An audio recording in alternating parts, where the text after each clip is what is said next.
How are you? It's been great, hasn't it? I've been blown away by the whole thing. In fact, I'm leaving.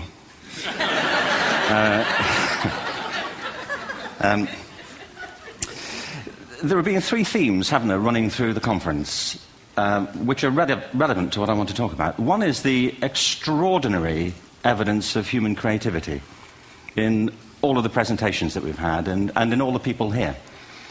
Just the variety of it and the range of it. The second is that it's put us in a place where we have no idea what's going to happen in terms of the future. No idea how this may play out. I have an interest in education. Actually, what I find is everybody has an interest in education. Don't you? I find this very interesting. If you're at a dinner party and you say you work in education, actually, you're not often at dinner parties, frankly. If you work in education, you're not asked, you know, and you're never asked back, curiously. That's I think it strikes me.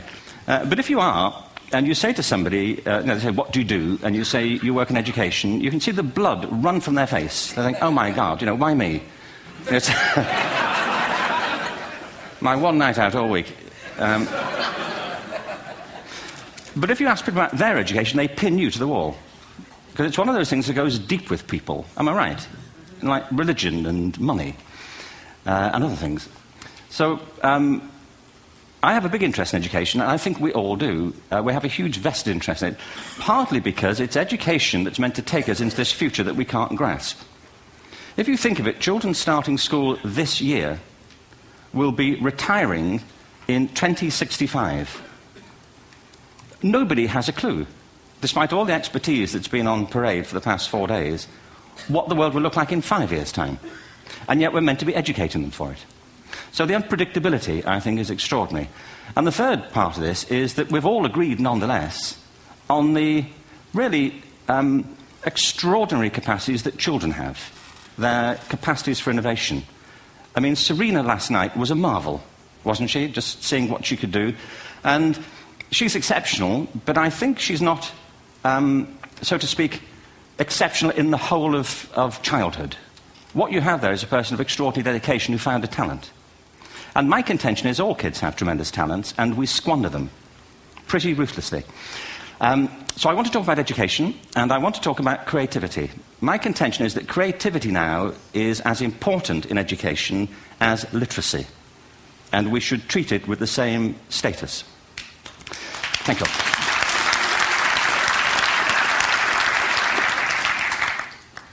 That was it, by the way. Thank you very much. So, 15 minutes left. Well, I was born... No, I had a great story recently, I love telling it, of a little girl who was in a drawing lesson. She was 6, and she was at the back drawing, and the teacher said this little girl hardly ever paid attention. And in this drawing lesson, she did. And the teacher was fascinated. She went over to her and she said, what are you drawing? And the girl said, I'm drawing a picture of God. And the teacher said, but nobody knows what God looks like. And the girl said, they will in a minute.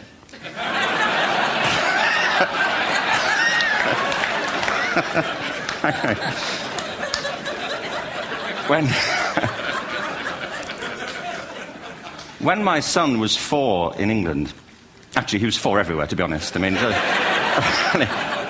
if we're being strict about it, wherever he went, he was 4 that year. But he was in the Nativity play. Do you remember the story? No, it was big. It was a big story. Mel Gibson did the sequel. You may have seen it. I don't know. It was Nativity 2. But James got the part of Joseph, which we were thrilled about. We consider this to be one of the lead parts. We had the place crammed full of agents and T-shirts, you know. James Robinson is Joseph. He didn't have to speak, but do you know the bit where the 3 kings come in? They come in bearing gifts, and they bring gold, frankincense, and myrrh. This really happened. We're sitting there, and they, I think, just went out of sequence. Because we talked to the little boy afterwards and said, you know, are you okay with that? And they said, yeah, why was that wrong? They just switched. I think that was it. Anyway, the 3 boys came in, little 4-year-olds with tea towels on their heads, and they put these boxes down. The first boy said, I bring you gold. And the second boy said, I bring you myrrh. And the third boy said, Frank sent this.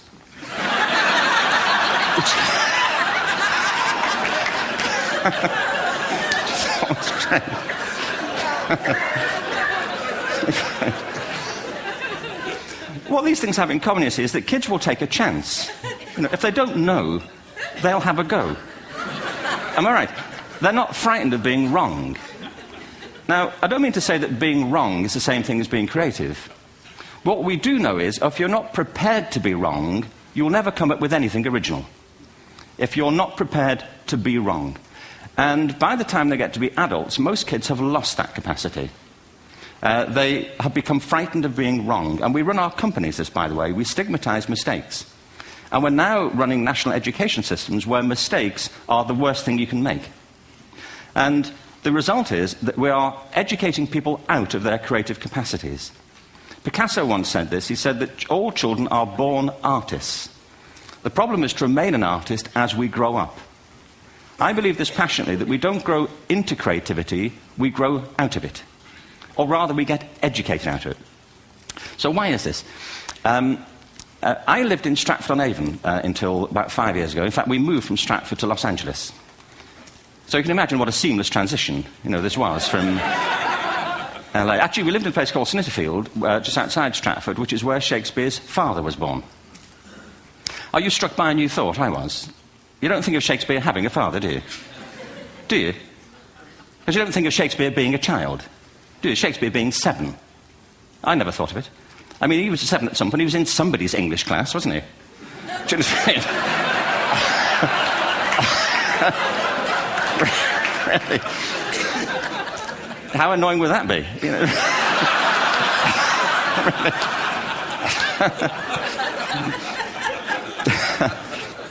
Must try harder.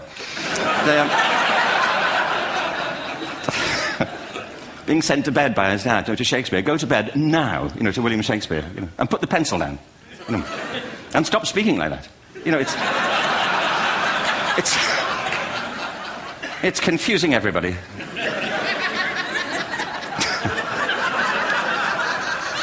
Anyway,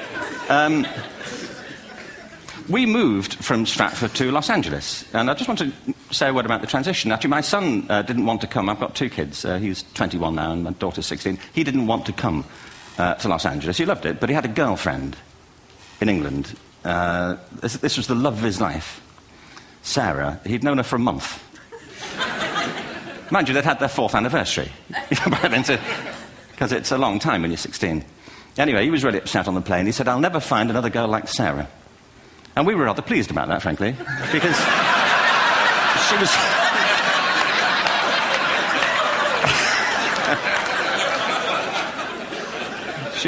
she was the main reason we were leaving the country.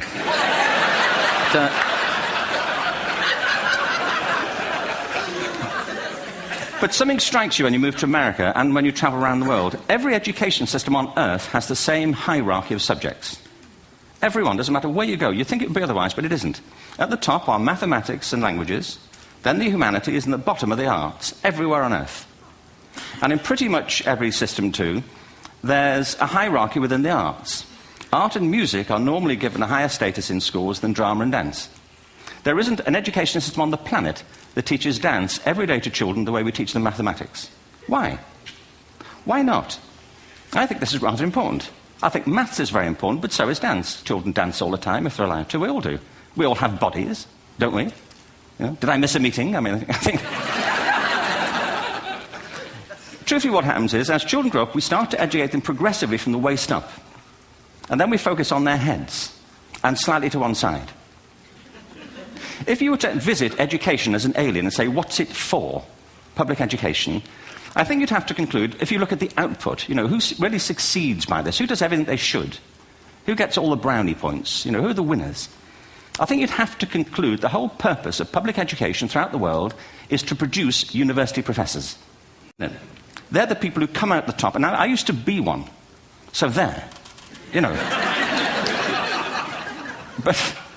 And I like university professors, but, we shouldn't hold them up as the high watermark of all human achievement. They're just a form of life. Another form of life. But they're rather curious, and I say this out of affection for them. There's something curious about professors. In my experience, not all of them, but typically, they live in their heads. They live up there, and slightly to one side. They're disembodied. in a kind of literal way. They look upon their body as a form of transport for their heads. It's... Don't they? It's a way of getting their head to meetings.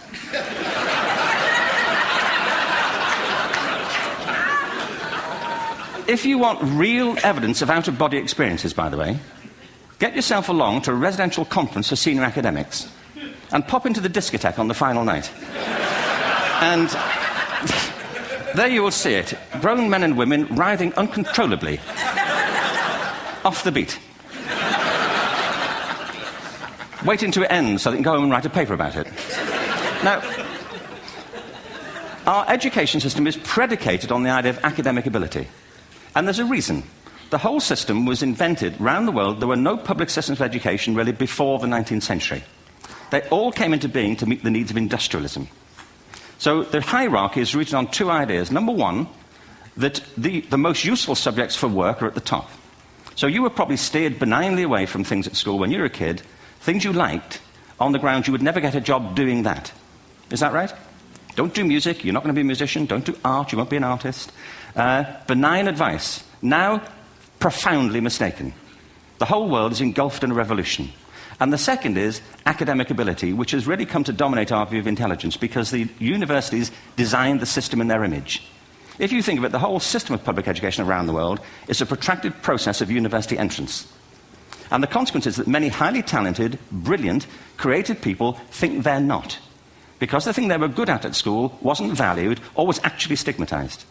And I think we can't afford to go on that way. In the next 30 years, according to UNESCO, more people worldwide will be graduating through education than since the beginning of history. More people. And it's the combination of all the things we've talked about, technology and its transformational effect on work, and demography and the huge explosion in population. Suddenly, degrees aren't worth anything. Isn't that true? When I was a student, if you had a degree, you had a job. If you didn't have a job, it's because you didn't want one. And I didn't want one, frankly. So, but now, kids with degrees are often heading home to carry on playing video games. Because you need an MA, where the previous job required a BA, and now you need a PhD for the other. It's a process of academic inflation, and it indicates the whole structure of education is shifting beneath our feet. We need to radically rethink our view of intelligence. We know three things about intelligence. One, it's diverse. We think about the world in all the ways that we experience it. We think visually, we think in sound, we think kinesthetically, we think in abstract terms, we think in movement. Secondly, intelligence is dynamic. If you look at the interactions of a human brain, as we heard yesterday from a number of presentations, intelligence is wonderfully interactive. The brain isn't divided into compartments. In fact, creativity, which I define as the process of having original ideas that have value, more often than not, comes about through the interaction of different disciplinary ways of seeing things. The brain is intentionally... By the way, there's a shaft of nerves that joins the two halves of the brain called the corpus callosum. It's thicker in women. Following on from Helen yesterday, I think this is probably why women are better at multitasking. Because you are. Aren't you? There's a raft of research, but I know it from my personal life. If my wife is cooking a meal at home, which is not often, thankfully, but, if she's doing... she's good at some things. But if she's cooking, she's dealing with people on the phone, she's talking to the kids, she's painting the ceiling, she's doing open-heart surgery over here. If I'm cooking, the door is shut, the kids are out, the phone's on the hook. If she comes in, I get annoyed. I say, Terry, please, I'm trying to fry an egg in here.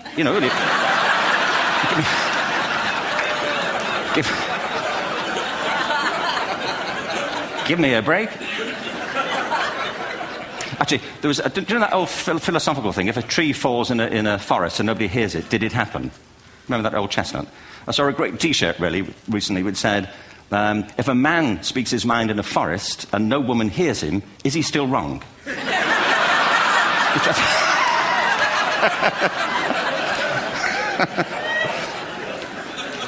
And the third thing about intelligence is it's distinct. I'm doing a new book at the moment called Epiphany, which is based on a series of interviews with people about how they discovered their talent. I'm fascinated by how people got to be there. It's really prompted by a conversation I had with a wonderful woman who most people have never heard of. She's called Gillian Lynn. Have you heard of her? Some have. She's a choreographer, and everybody knows her work. She did Cats. and Phantom of the Opera. She's wonderful. I used to be on the board of the Royal Ballet in England, as you can see. And anyway, Jill and I had lunch one day. I said, how'd you get to be a dancer? And she said it was interesting. When she was at school, she was really hopeless. And the school in the 30s wrote to her parents and said, we think Gillian has a learning disorder. She couldn't concentrate, she was fidgeting. I think now they'd say she had ADHD. Wouldn't you? But this was the 1930s, and ADHD hadn't been invented, at this point, so it wasn't an available condition. People weren't aware they could have that. Anyway, she went to see this specialist. So this oak-panelled room, and she was there with her mother, and she was led and sat on this chair at the end, and she sat on her hands for 20 minutes while this man talked to her mother about all the problems Gillian was having at school. And at the end of it, because she was disturbing people, her homework was always late and so on, little kid of 8, in the end, the doctor went and sat next to Gillian and said, Gillian, I've listened to all these things that your mother's told me. I need to speak to her privately. So he said, wait here, we'll be back. We won't be very long. And they went and left her. But as they went out the room, he turned on the radio that was sitting on his desk. And when they got out the room, he said to her mother, just stand and watch her. And the minute they left the room, she said she was on her feet, moving to the music.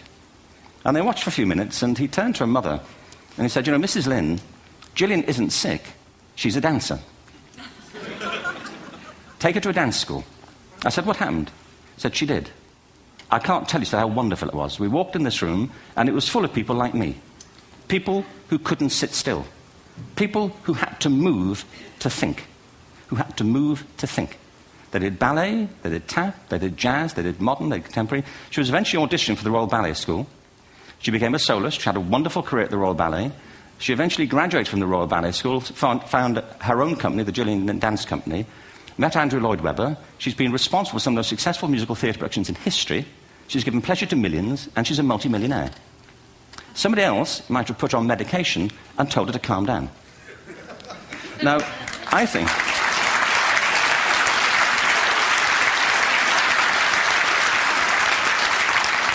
What I think it comes to is this. Al Gore spoke the other night about ecology and the revolution that was triggered by Rachel Carson. I believe our only hope for the future is to adopt a new conception of human ecology, one in which we start to reconstitute our conception of the richness of human capacity.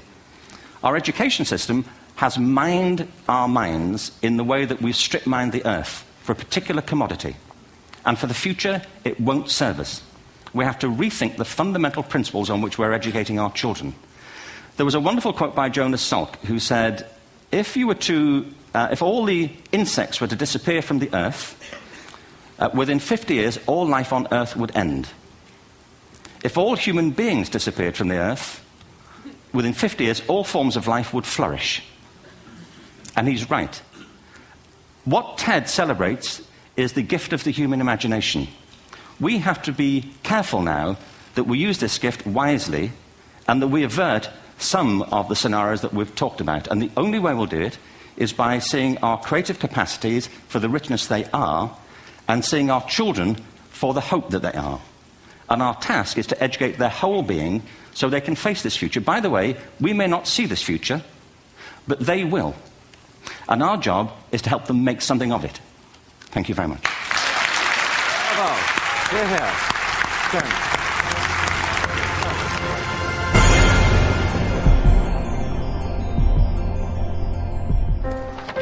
What if great ideas weren't cherished? What if they carried no importance? Or held no value?